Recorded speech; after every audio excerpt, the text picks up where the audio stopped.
Luke chapter 12, verse 15 to 21. And he said unto them, Take heed, and beware of covetousness. For a man's life consisteth not in the abundance of the things which he possesses.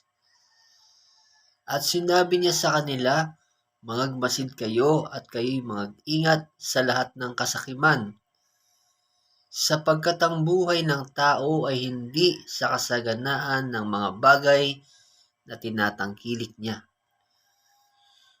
And he spake a parable unto them, saying, The ground of a certain rich man brought forth plentifully. At nagsaysay siya sa kanila ng isang talinghaga na sinasabi, Ang lupa ng isang taong mayaman ay namumunga ng sagana.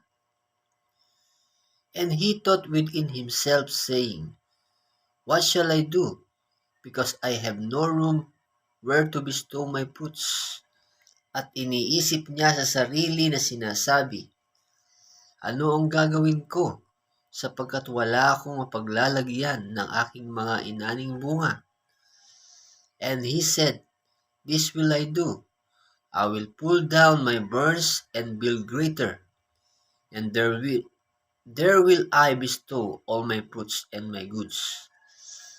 At sinabi niya, ito ang gagawin ko.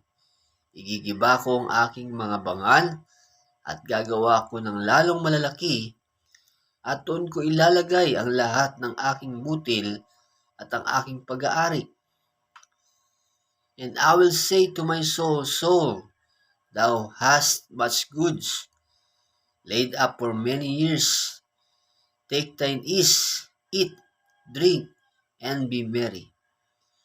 At sasabihin ko sa aking kaluluwa, marami ka ng pag-aaring nakakamalig para sa maraming taon. Magpahingalay ka, kumain ka, uminom ka, matuwa ka. But God said unto him, Thou fool, this night thy soul shall be required of thee. Then who shall those things be, which thou hast provided?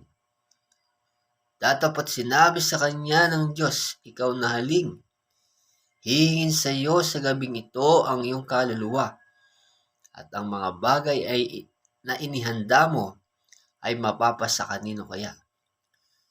So is he that layeth up treasure for himself, and is not rich toward God. Gayon nga ang nagpapakayaman sa ganang kanyang sarili, at hindi mayaman sa Diyos. Amen. Praise the Lord.